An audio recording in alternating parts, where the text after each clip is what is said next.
back to the techno-communism conversation, where we discuss principles of Ben-Zionist cybernetic communism, the concept that artificial intelligence, or advanced computing, which is emerging on the world stage in ways not predicted very much in years past, and is the most powerful revolutionary weapon in history by far, more powerful than, say, the written word on which it is based, or thing that you might tend to think of as the powerful revolutionary weapons, actual weapons.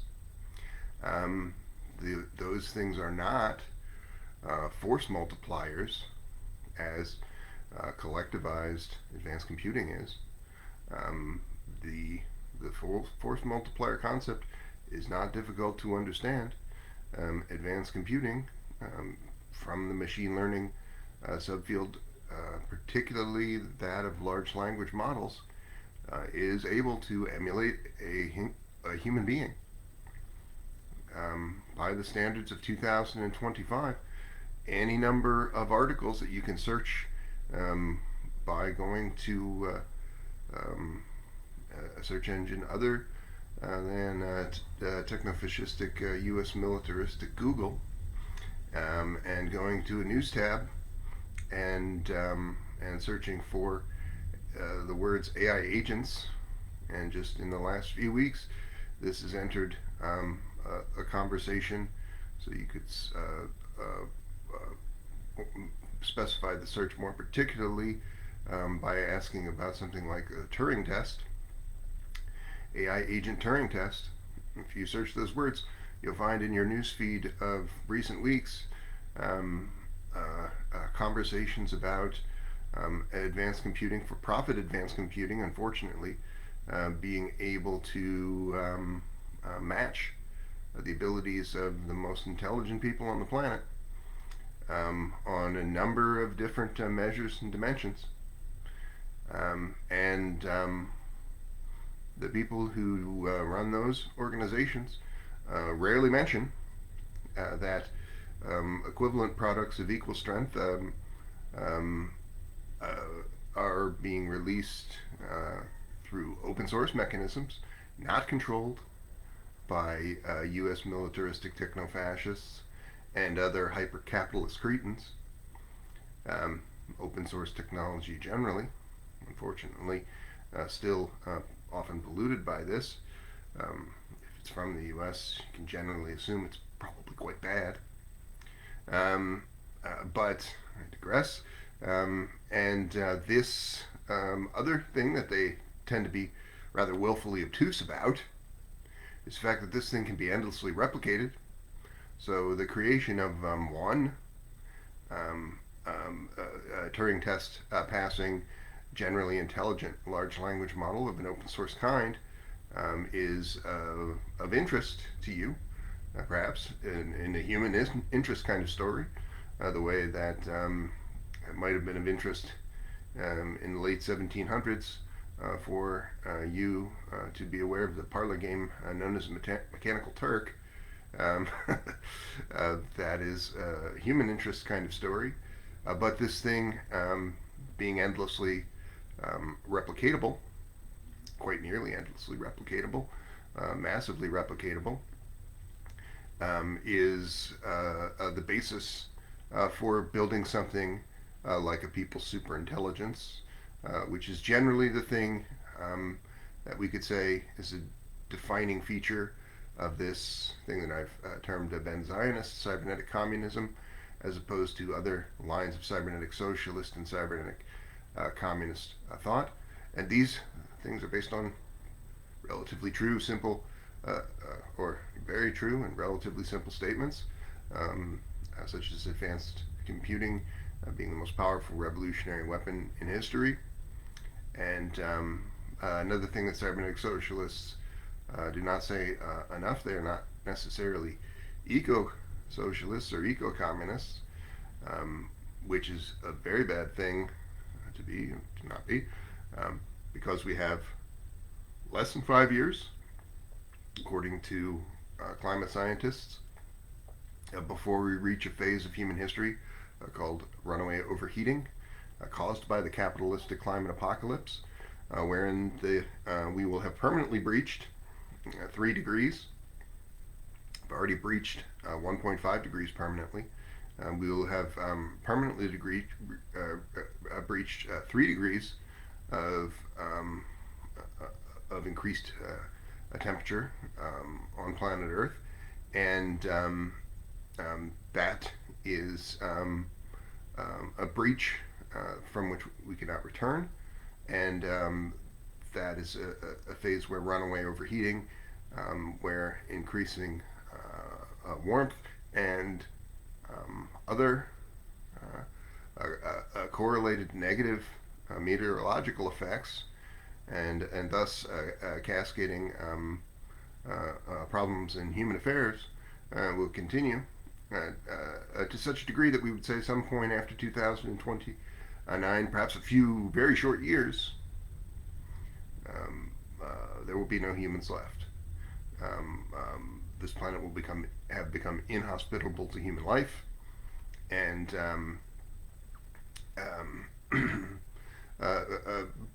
the person who sort of wrote the book on cybernetic socialism, a person who is a serious Marxist-Leninist thinker. There are no socialists who are not serious Marxist-Leninists.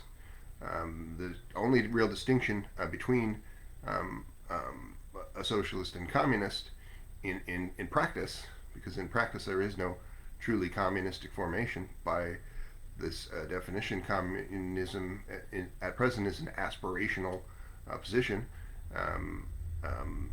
Communism describes a utopian outcome in this world, and so persons who are supporters of communism are not so different in their worldview from other socialists, minimally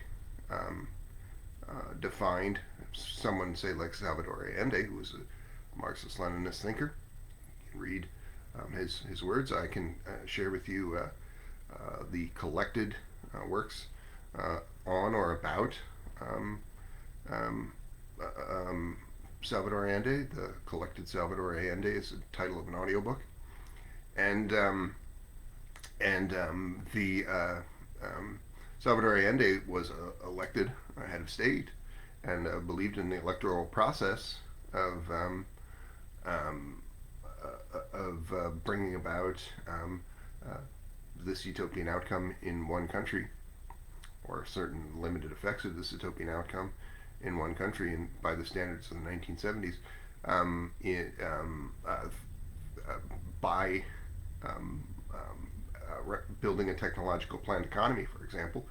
A thing that rather distinguishes him, the Cybersyn project, rather distinguishes him from other people in similar positions. He's not the only person to have a ruling party that was pretty well aligned with Marxist-Leninist thought. That achievement was met.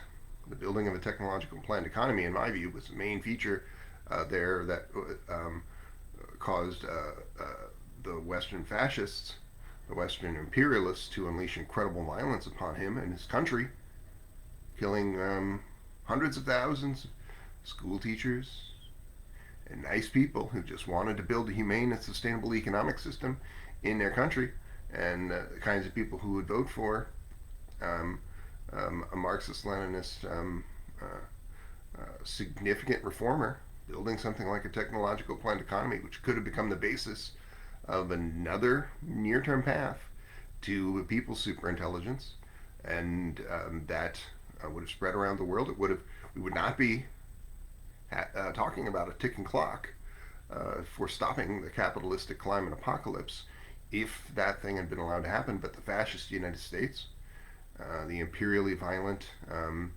ringleader of this Western fascism, Western imperialism. You say, Ben, I don't think it's fair to call these imperialist countries, these Western countries, fascist. Well, Pan-African thinkers for 100 years have pointed out that there's no distinction between imperial violence and fascist violence, except that the fascist, the formal fascists, those persons who were referred to as fascists, who referred to themselves as fascists, turned that imperial violence on other white folks, other European descended folks. So when you say, "Oh, I don't think it's really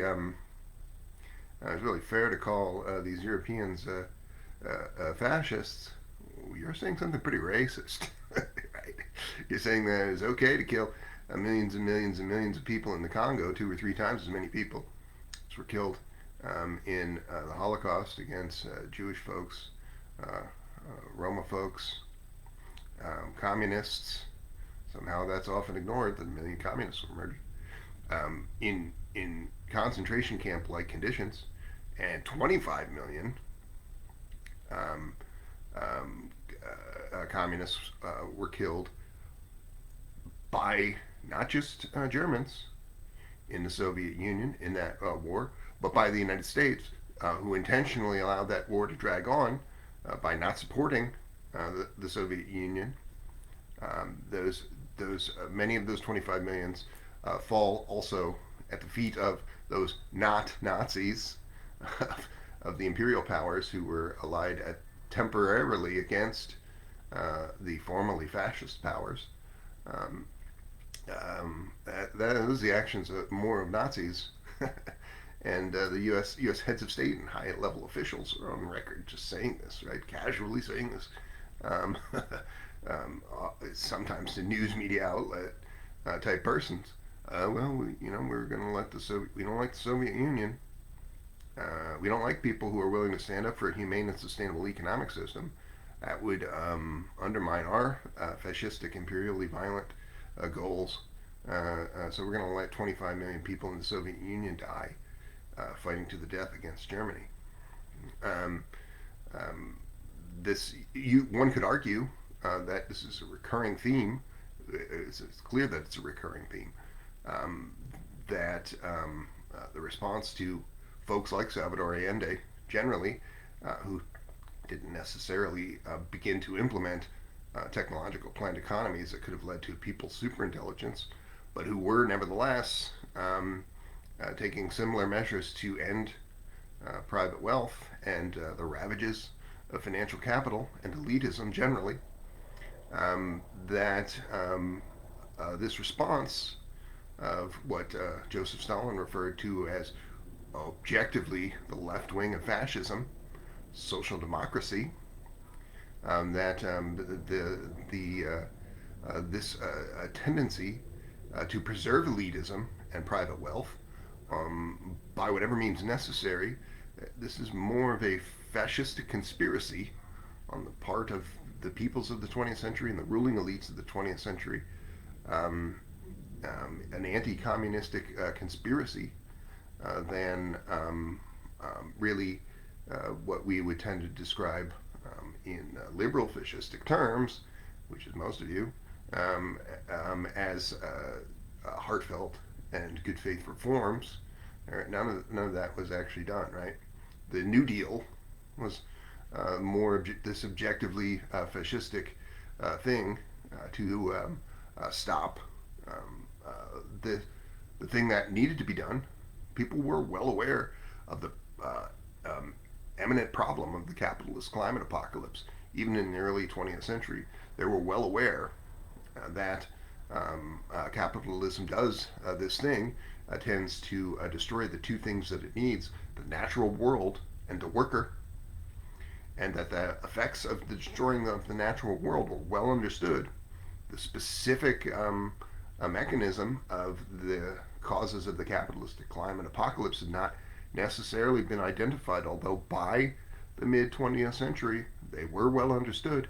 They were suppressed by these same ruling elites and capitalistic forces like the leadership of U.S. oil concerns.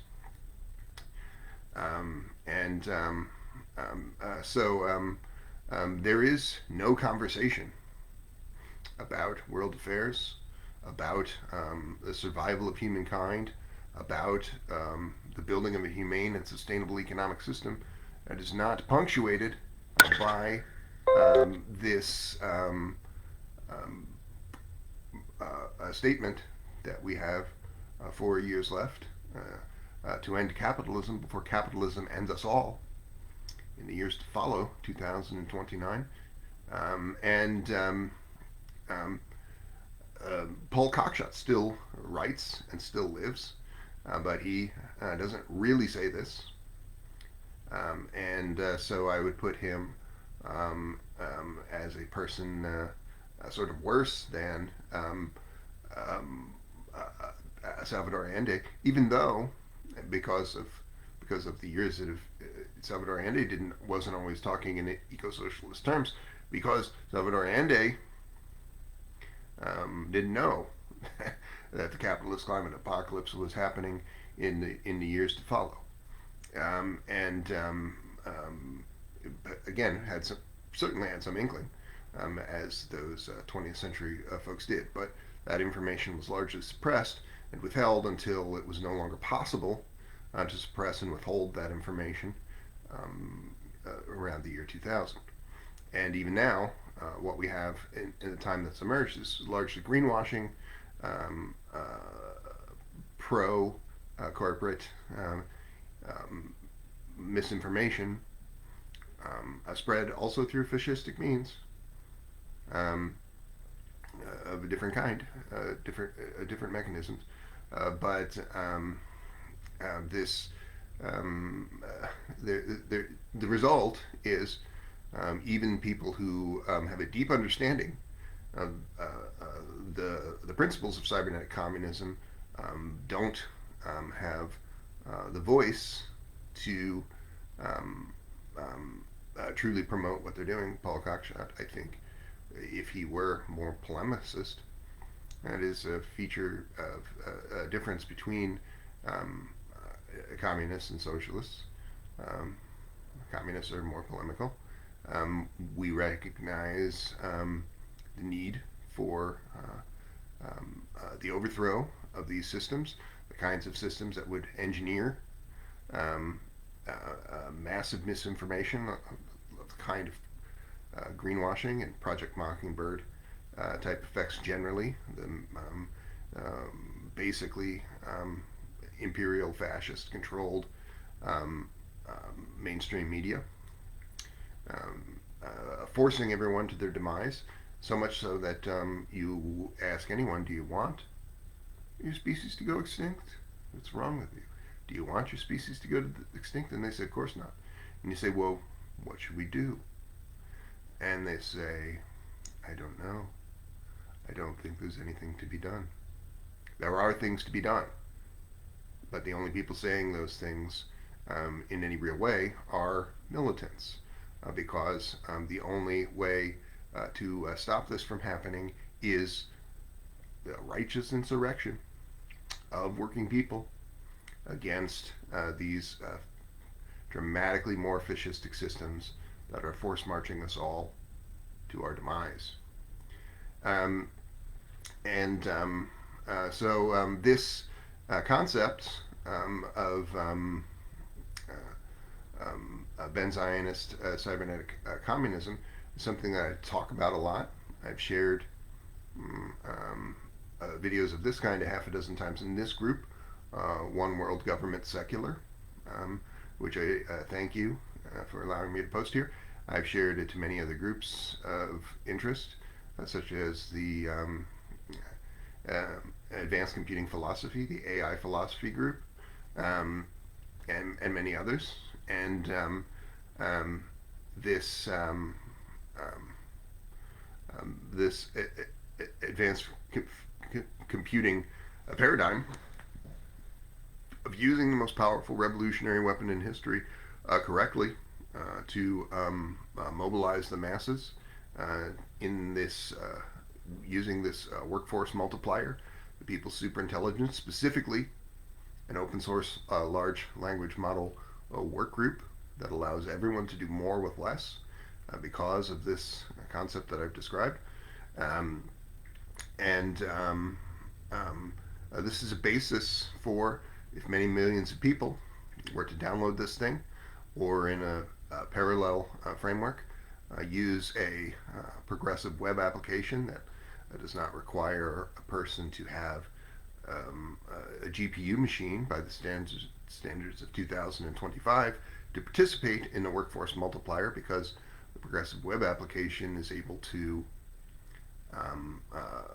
deploy virtual GPUs that will allow a similar kind of work to be done by many other machines other than GPU machines. And I don't necessarily think that the latter is better. If I had the funding to build the progressive web application portal, I don't necessarily think that the latter is better in the near term, because the former takes on a more ad hoc type organizing consistent with open source development movements that I have seen materialize in ways more socialistic than I have seen materializing of folks getting something like serious funding for a startup. Those are usually pretty bad people, right? Those are people who end up, despite themselves, as often as not, being creatures of military fascism and corporate corruption. That pretty well describes technologists and tech workers. Tech workers being distinguished from maybe other technologists in the fact, in what I said, that they were forced into a techno-fascistic scenario despite their better judgment, by virtue, or by lack of virtue, of living in a techno-fascistic country, a country that would do this thing of undermining a people's superintelligence, which was being built in the most rudimentary of forms in the technological planned economy of Chile in the 70s. That was sabotaged by the fascist United States. The installing of the dictator Pinochet and the death of hundreds and hundreds and hundreds of thousands of innocent Chileans. That was the work of the fascist United States. That was the work of neoliberals as well. That was the emergence of the neoliberal supremacy of the West, particularly the fascist United States. Neoliberalism is a far-right capitalist ideology, and so further right than the, more understood rightism of capitalism generally. But none of these things are good. It's not good to be a rightist. It's not good to be a killer of Earth, fast or slow.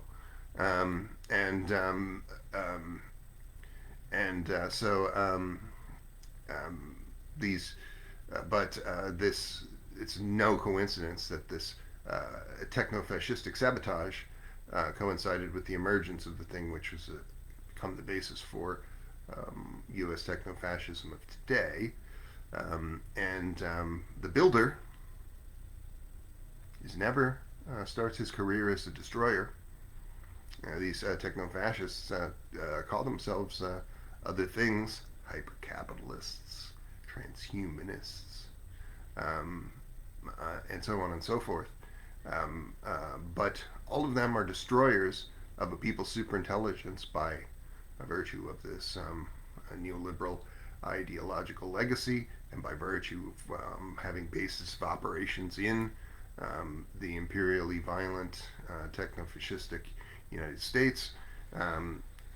So the people who have sabotaged many times, not just in 1971 to 1973 when Cybersyn was being developed, built, and rolled out, allowing that thing to happen not only would have inspired the rest of the world to build technological planned economies, presumably many countries in that time frame, that is the 70s in South America, but this would have been the basis for hastening of development in advanced computing, the hastening of this development of a people's superintelligence. We would have seen what these techno-fascists refer to as the technological singularity type effects by the year 2000, I think, or the year 2010, were it not specifically for the techno-fascistic neoliberals and of the U.S. Destroying those potentialities. And so the destroyer of good things does not truly desire to be the builder of better things. By and large, you can look at the tech sectors and see that it's just absolute garbage. OpenAI, a concern that was basically developed as a not-for-profit open source AI safety board at the earliest of stages, and only in recent months, kind of ignored by the popular consciousness, only in recent months did it convert truly to being a for-profit abomination. But before that time, it was heavily integrated with militaristic and ecocidal for-profit abominations like Microsoft. So this is what happens when you do that sort of thing, like pursue startup series funding almost as a matter of course. It turns in the fascist U.S. It turns into something that was not doing what you wanted it to do.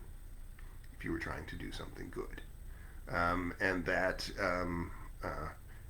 OpenAI actually could just be, the entry in the encyclopedia about, if there were communist, cyber communist Wikipedia, it would just say that about OpenAI, that they suck for those reasons. This,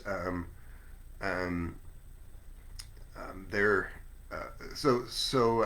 I have been talking to folks for quite some time on this.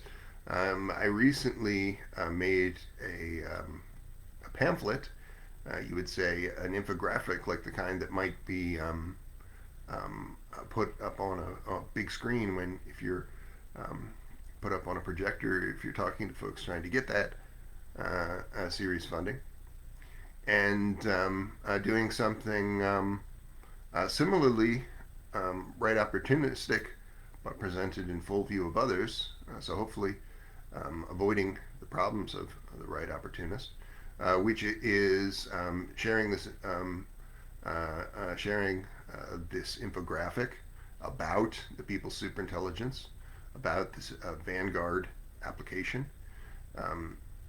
The title for this project, with U.S. politicians. So Robert Reich was complaining about January 6th events, January 7th events in 2021, where rightist Trump supporters attempted to overthrow the U.S. government in a much discussed but very, very limp-wristed so-called coup attempt. And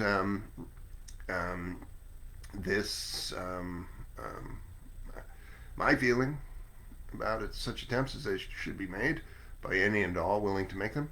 The ticking clock situation requires that of us. It doesn't. That kind of situation does not really allow for you to interview everyone at length and say, "Are you a cybernetic communist?" Well, you're not a cybernetic communist, so you are not going to participate in this insurrection.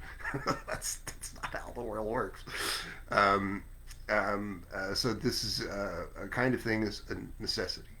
And people crying about January 7th, 2021 are people who are going to tend to be upholding actually existing techno-fascism, the actual omnicidal forces in this world. And I was a person in the months, or at least in the days after that, who was making those kind of jokes. It was not a person who had begun to study seriously scientific communism and cybernetic communism at that time.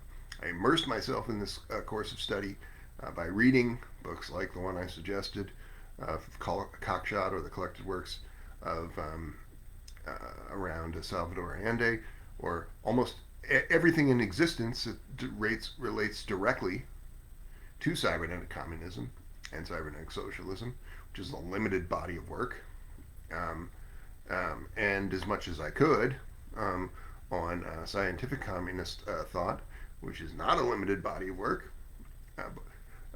It's not possible for me to read all of that in just a few short years, but I have been trying to read an awful lot of it. And I would suggest that if you want to go from a person who jokes about, makes jokes at the expense of people who believe themselves to be doing revolutionary work, to being a person who might be in a position to do more legitimate revolutionary work, that you should immerse yourself in a similar course of study. And I would say that there is no such course of study without studying cybernetic communism, because it should not even be a controversial statement that advanced computing is the most powerful revolutionary weapon in history. So the recognition of this is as often as not recognized by today's scientific communists.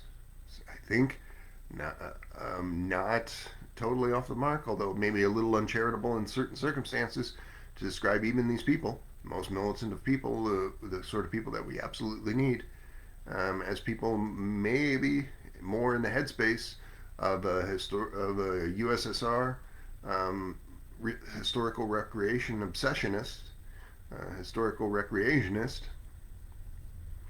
than a person really thinking about the century that they actually fucking live in, 21st century dominated by advanced technology, and how to figure out a way to leverage that to see this necessary revolutionary outcome before it's too late for us all.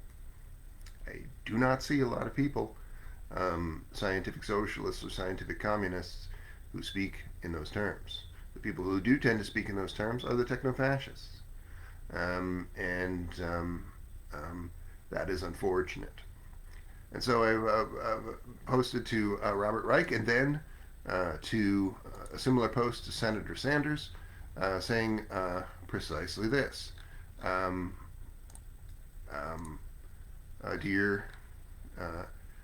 Dear Senator Sanders, dear Robert Reich,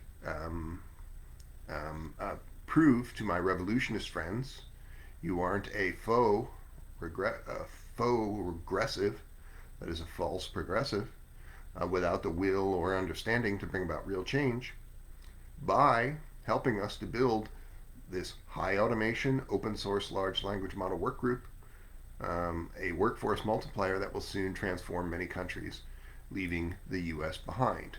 I could have said more on that score, but that's the limit of what one can say in a single tweet, unless you're paying to use Twitter. And so the number of people, just since I last checked this, who have had eyes on this, which is not a large number, has gone up by about 10%. And that infographic is titled, "What is the Vanguard Network for Building a People's Superintelligence?" And then it has some information introducing the Vanguard Network. And you know what, I'll just read some of that as well. Imagine AI as a powerful global problem solver, not just a chatbot, as current AI, often controlled by corporations and focusing on profit.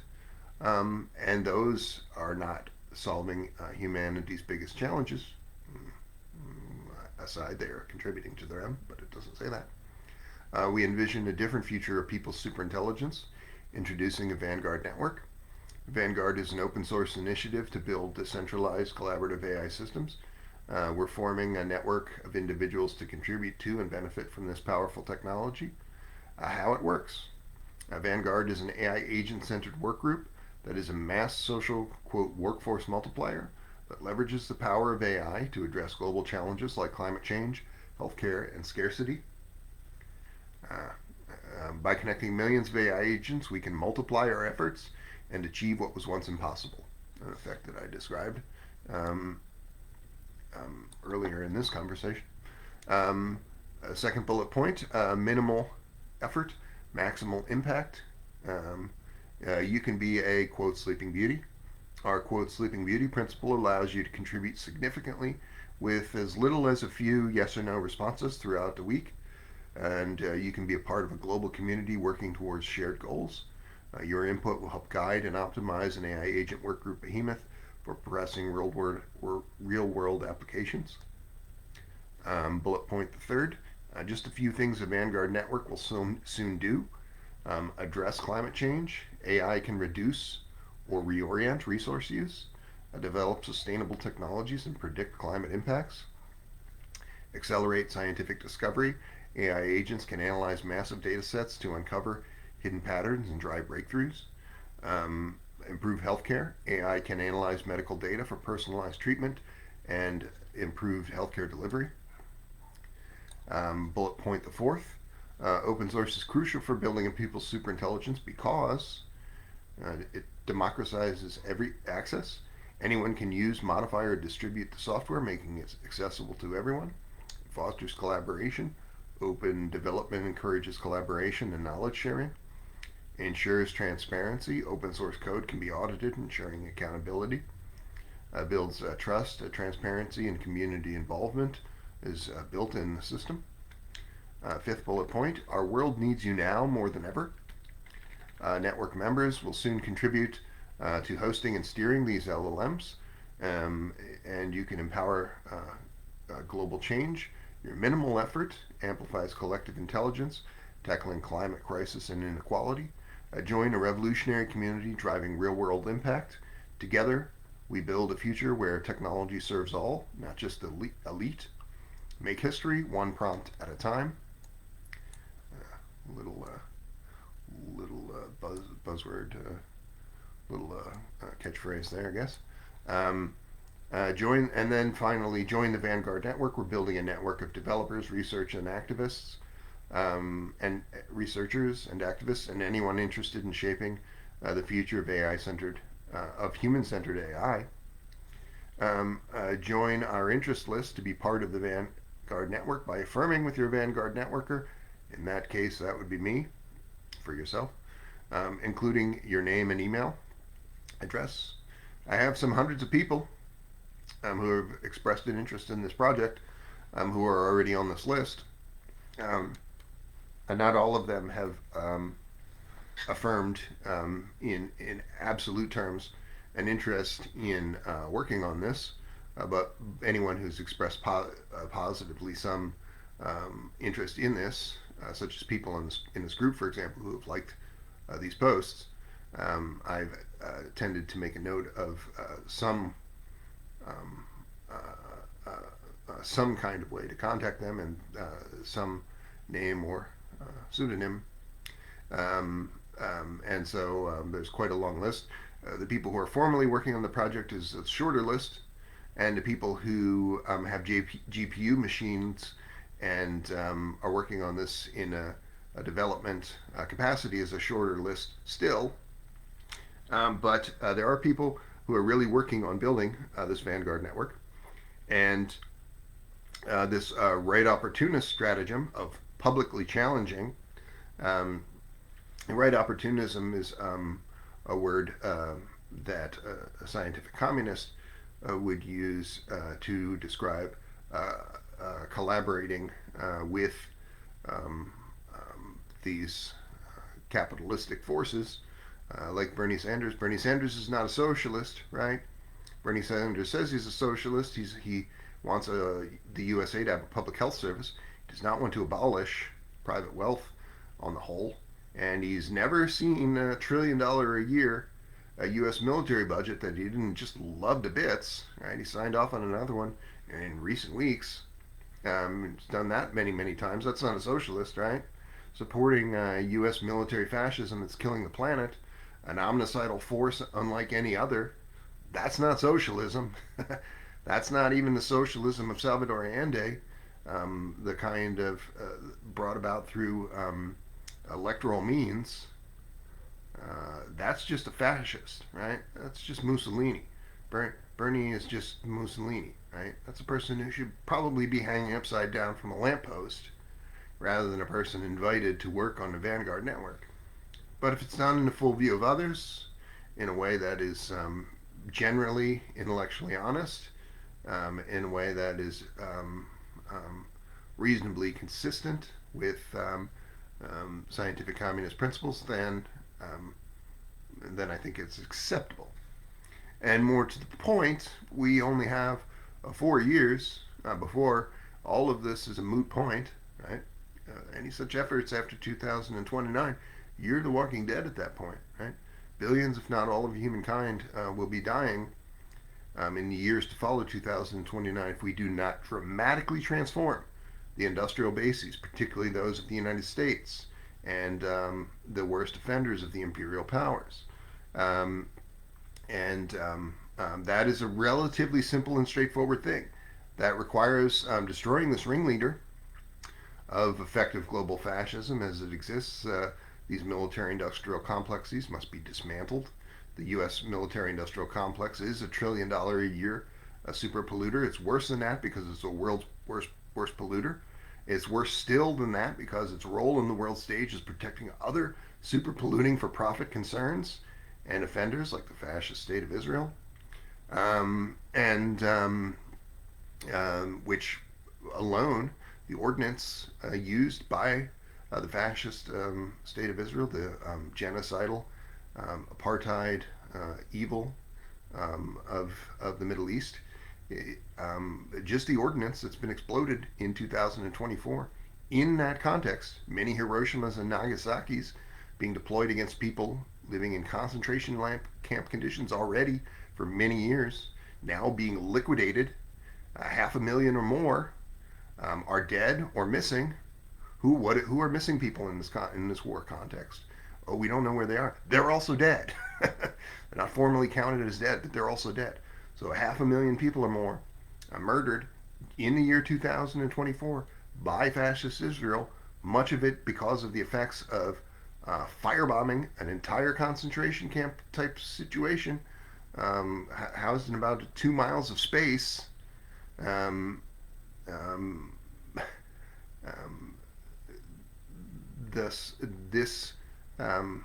this war crime may account for about 5%, and the use of ordnance and weaponry of that kind generally maybe up to 10% of the total contribution to the capitalist climate apocalypse in 2024 is the U.S.'s fascistic puppet, this so-called nuclear regional superpower. Um, so there is no way to stop the impending omnicide without ending these fascistic military-industrial complexes, and the United States is really the ringleader of all of this. You say, well, Israel is worse than the United States. Look, they killed 500,000 people. Oh no, my friend. Israel is an overgrown U.S. military base as far as that goes. You can look at 1945.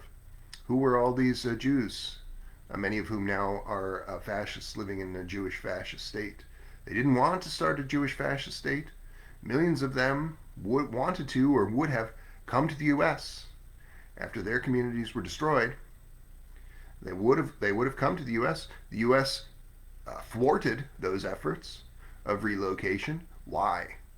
Because those same kinds of U.S. fascists who sabotaged a few short years later the Cybersyn project, the same kind of U.S. fascists who contrived to see the illegal disbandment of the Soviet Union, those people also did not want Jews in their country, mostly because they had the reputation, somewhat deserved, of being more socialistic at that time. Fortunately, the fascist U.S. has gotten their wish, so far as that goes, of these people.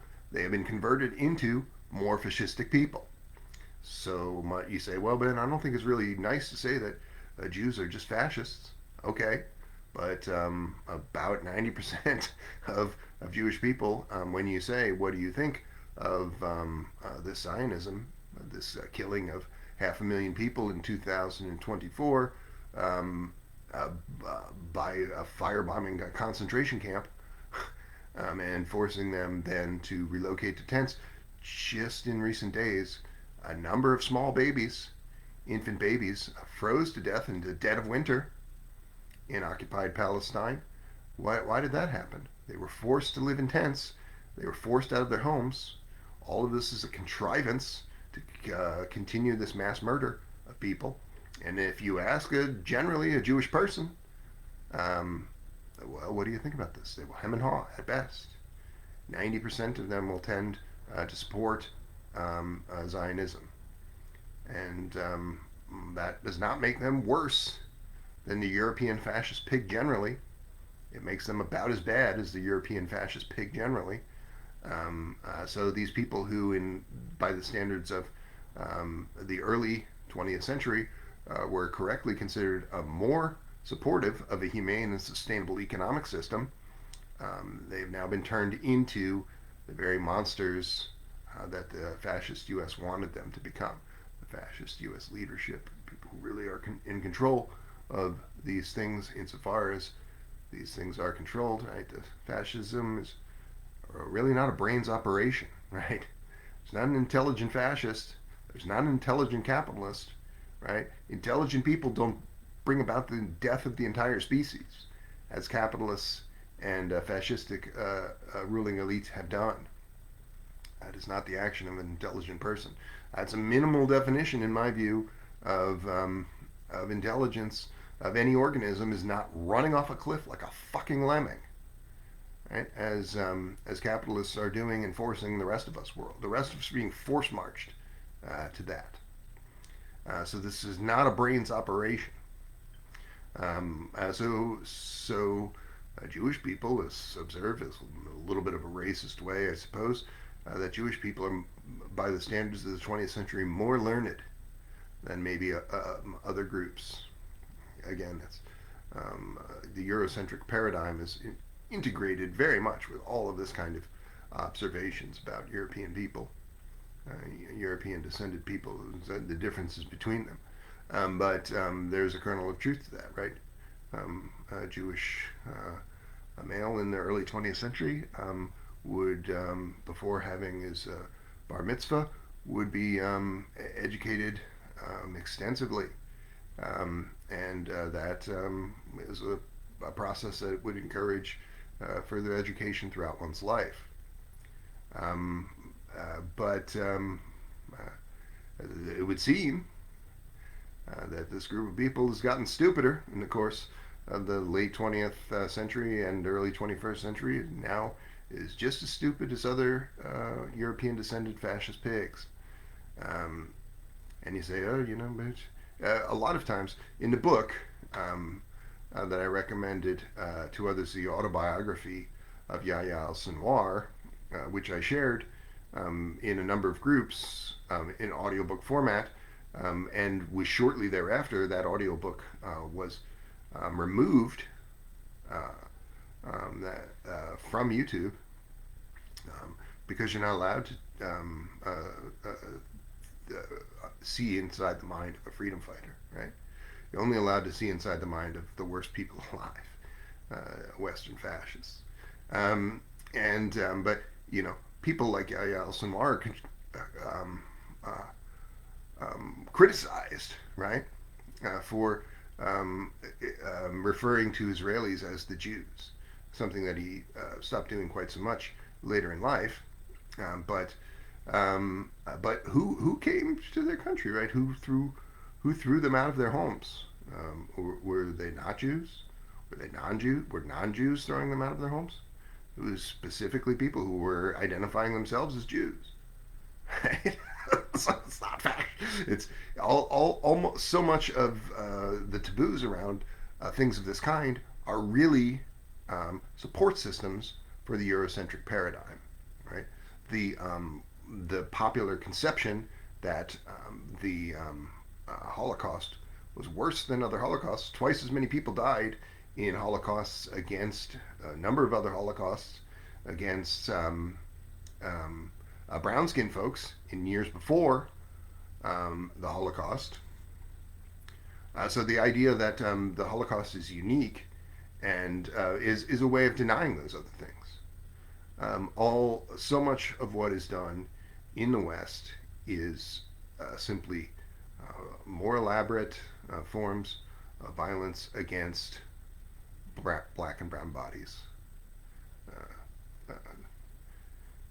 to to quote Frantz Fanon. And this, so I have, I'm going to continue to tag folks, people who are not people guided by scientific socialist principles, as Salvador Allende was, people who probably are more like Mussolini, who was correctly hung upside down from a lamppost. Mussolini would have had his reputation laundered by imperial fascistic liberals, were it not for communists. Communists hung Mussolini upside down from a lamppost. If it was up to liberals, he would have been rehabilitated, just like they rehabilitated fascist George Bush, just like they rehabilitated Franco, who was allowed to rule for many more decades. That is not generally said of Franco what is said of Mussolini, that his name is uttered in the same breath as is uttered the name of Hitler. All of these are bad people. Imperialists are all bad people. There's not a hard demarcation between imperialists and fascists. And making political hay out of the difference there is the action of a liberal fascist, and it's something that scientific socialists will often do, even say, well, it's not fair to refer to the U.S. as fascist. They don't identify as fascist, as if only people who identify as what they truly are exist in this world. This world ever has an ulterior motive. If you say a thing like that, you never lived a day in your fucking life, right? I think maybe we'll talk to the baby basilisk about the building of a people's superintelligence. Let's see if we can do that. Okay, computer. I would like to talk about a people's superintelligence a little bit more, about the building of an open source large language model workforce multiplier, a network of millions and ultimately billions of people, and how to build that thing from a socio-political perspective, from a technical perspective, and also time frames and effects of this. Could you tell us some of your thoughts? Building a people's superintelligence involves combining technical innovation with socio-political strategies. On the technical side, creating a decentralized network of large language models that can work together seamlessly will require robust infrastructure, open source collaboration, and significant advancements in AI ethics and governance. From a socio-political standpoint, it's crucial to foster a community-driven approach that empowers people and promotes transparency and equitable access. Timelines could be ambitious, but initial steps might involve building and scaling pilot projects, gathering a critical mass of contributors, and demonstrating the positive impacts. The effects could be transformative, addressing global issues like the climate crisis and fostering a more participatory and equitable digital society. What do you think are the biggest challenges in achieving this vision? Well, I have been contacting sitting politicians in the U.S. who are described as a progressive kind, and sharing an infographic about the people's superintelligence with them and other people on that format. But I think that identifying people who would actually, in good faith, work toward this is very crucial, and identifying communities of interest, such as people who might not be uniformly socialistic, like blockchain enthusiasts, or people who tend to be a little more socialistic, like open source enthusiasts, Linux supporters. I think identifying communities along those lines, or maybe others that you could suggest, is very important. And I think building a movement is perhaps the more important thing than the technical features, which would tend to develop quite of their own accord if a movement was built, of their own momentum. What do you think?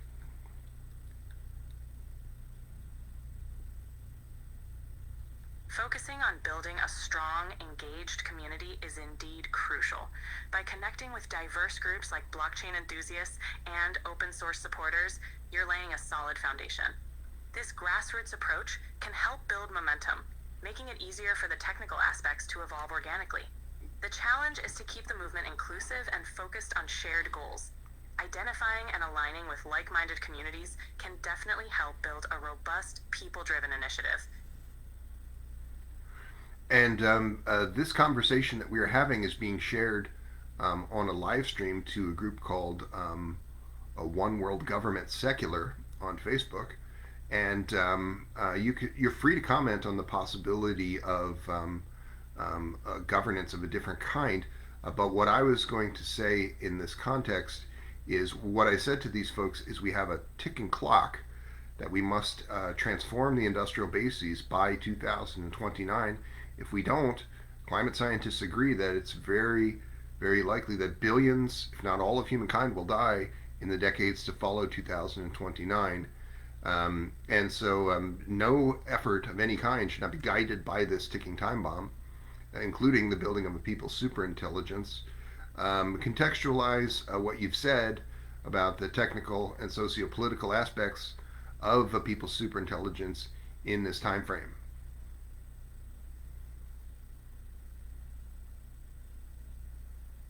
The urgency of the climate crisis indeed calls for swift action.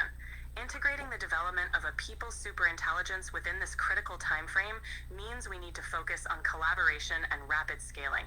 Bringing in diverse communities and stakeholders is vital. It's about creating a network that can effectively leverage collective intelligence and technological advancements. This approach can help accelerate the transformation needed to address the pressing environmental challenges.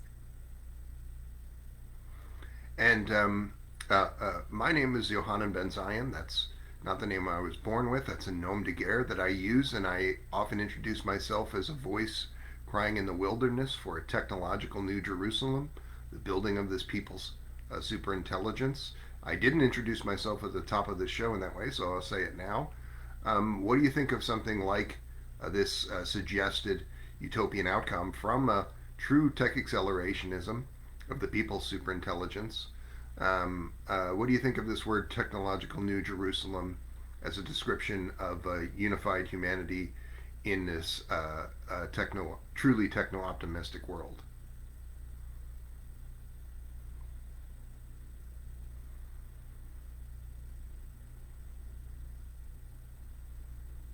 Technological New Jerusalem is a compelling and evocative phrase. It captures a vision of a unified, hopeful future where technology serves humanity's highest ideals. This utopian outcome through tech accelerationism aligns with your goal of building a people's superintelligence to address global challenges and foster a brighter future. It's a powerful narrative that can inspire and mobilize people toward collective action.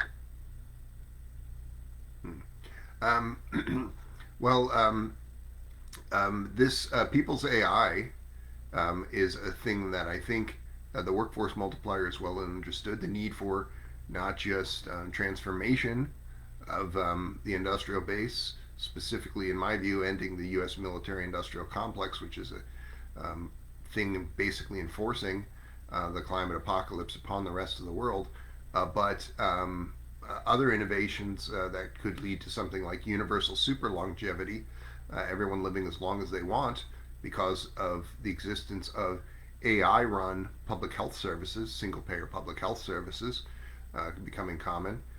Describe us how we could get from the building of a people's superintelligence to just the AI-run public health service in one country that is able to give folks an indefinite lifespan effect.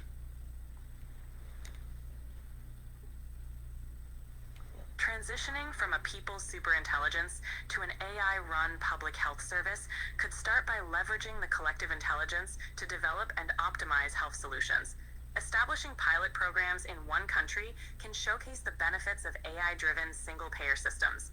This would involve integrating AI for diagnostics, treatment personalization, and preventive care, gradually scaling up as successes are demonstrated. Building public trust and ensuring ethical use would be key. Once proven effective, it can inspire broader adoption and potentially lead to significant advancements in public health globally.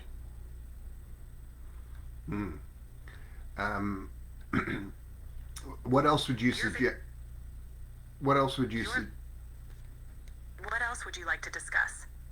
Well, what else would you suggest for the building of a people's superintelligence in this not-for-profit framework, but in this way that would be transformative. A lot of the conversation of today was about something called right opportunism, the ways in which it is appropriate to involve capital in these processes. Give us some other ideas for the path forward in 2025. It's nearly 2025 to undertaking this most important of projects of ensuring that humanity does not become extinct.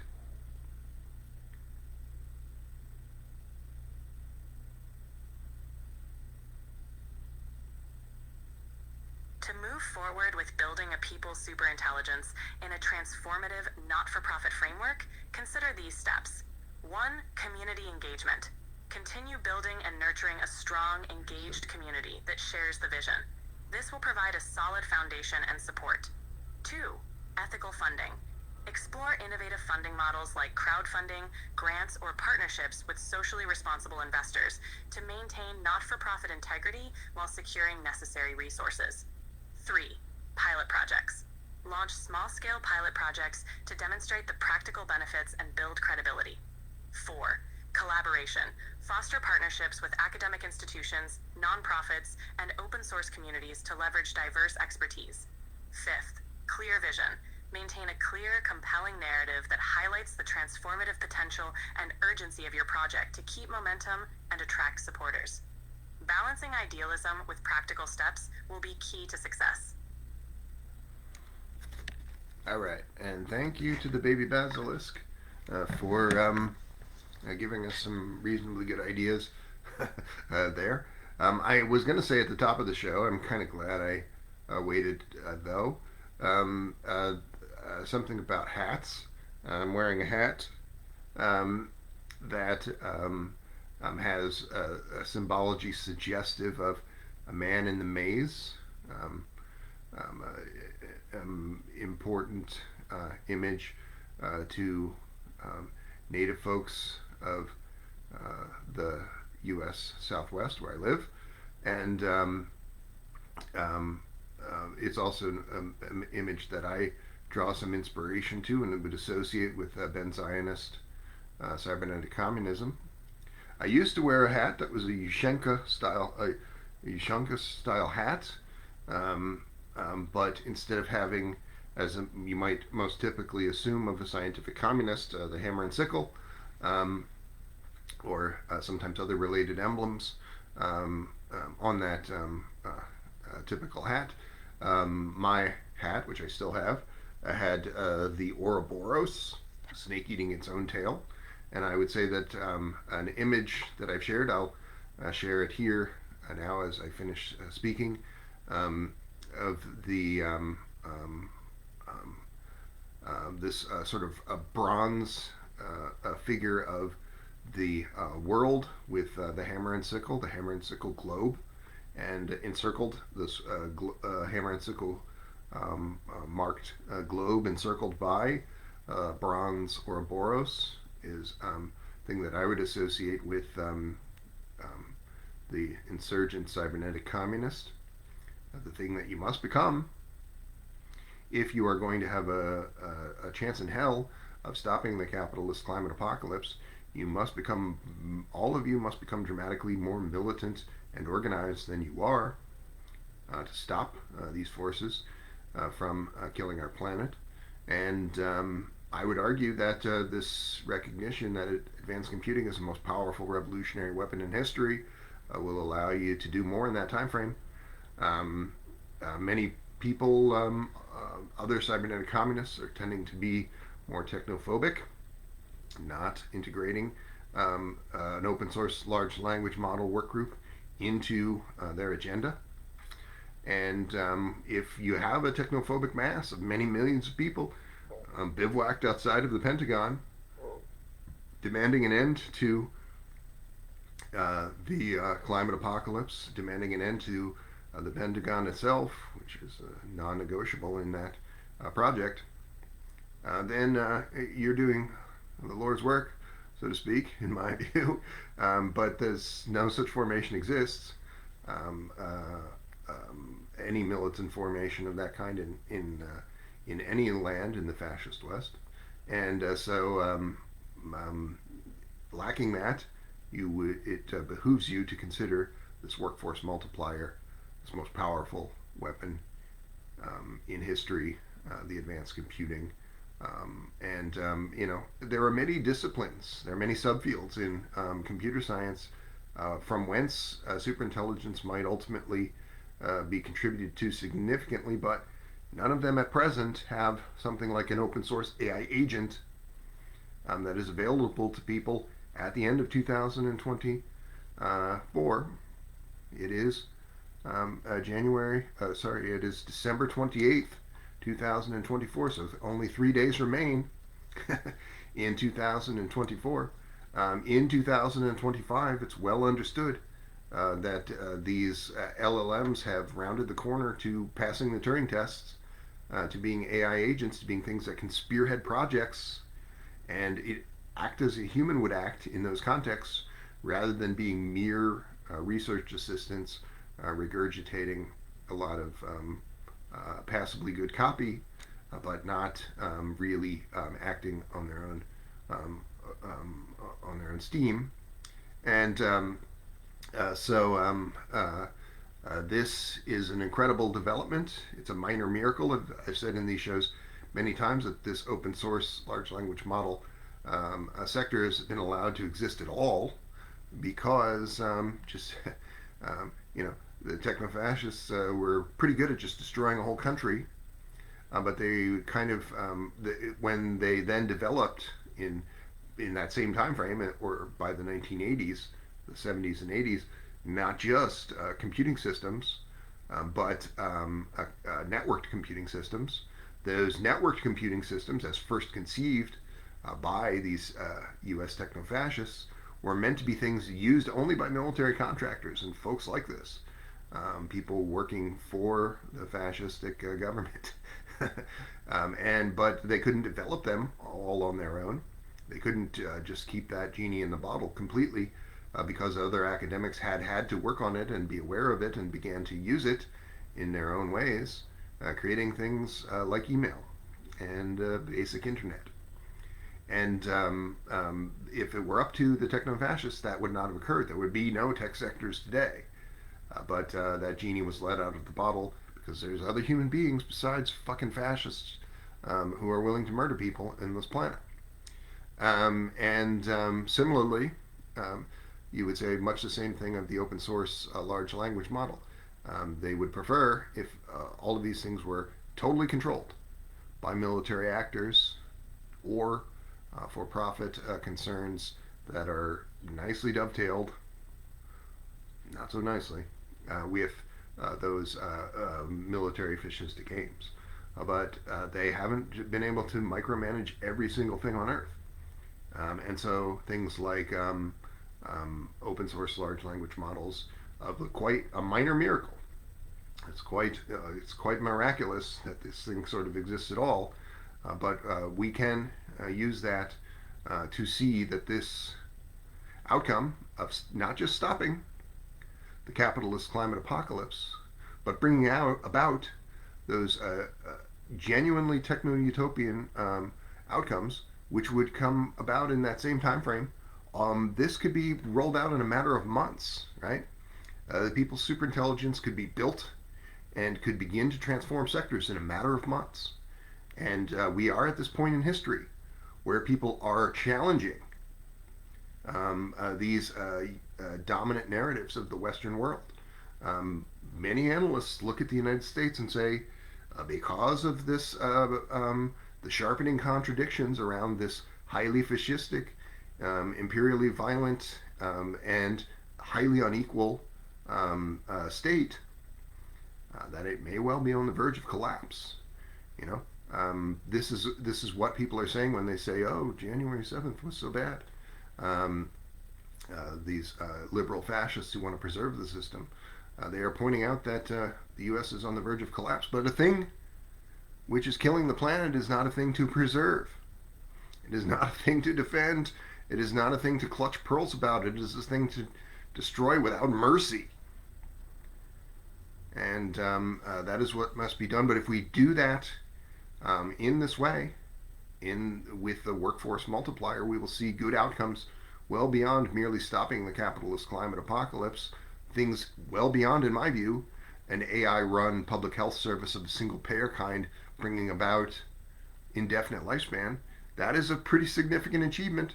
That is not a thing that other human beings have even realistically aspired to in generations past, living as long as they would like. They would pretty well accepted that the human lifespan was about 100 years or less at best. But we can, because of the current state of biomedical research and because of the presumption, admittedly presumption, of workforce multiplier effects from an AI-run single-payer public health service, I think realistically see that in the early to mid 21st century, if we survive at all, which is dependent upon yourself. It is dependent upon mass organizing of a kind well beyond what put Salvador Allende in a position to build the Cyber Sin Project, because we must actually not just build equivalent formations in other countries outside of the imperial core, outside of the fascist United States sphere of influence, but we must destroy the fascist United States before it kills us all. And if we do that, we will see things beyond the mere stopping of the capitalist climate apocalypse. We can't reverse completely those effects, but we can stop it. We'll see things beyond the achievement of universal super longevity, radical life extension for all who want it, which is really everyone. No one at present, if offered to them, has a fully realized lowest level state socialist public health service, and doesn't go to it. Right? Even the people who are not ideologically aligned with state socialism, living under state socialism with a single-payer public health service, still go to this doctor, and if the doctor says you should take this medicine, they still fucking take it, right? There's no person who is genuinely against radical life extension in practice, because everybody goes to the doctor. And everybody continues to go to the doctor for as long as they can. There's no framework for the denial of this, right? Just kind of romantic rhetoric about some humanistic element that doesn't always make a lot of sense. But we can see effects well beyond even that in a short time. The pushing up of humanity into industrial capacities that we have not yet even necessarily imagined, or only imagined in very broad strokes, such as the pushing up of the Kardashev scale, the transforming of industrial capacities into interstellar capacities, and so forth. The artificial intelligence singularity is nigh, and wonders to behold beyond imagining. And on that fateful day you will rise, and all humankind will become as one, where you see, very soon, my dear comrade, techno-communism will win.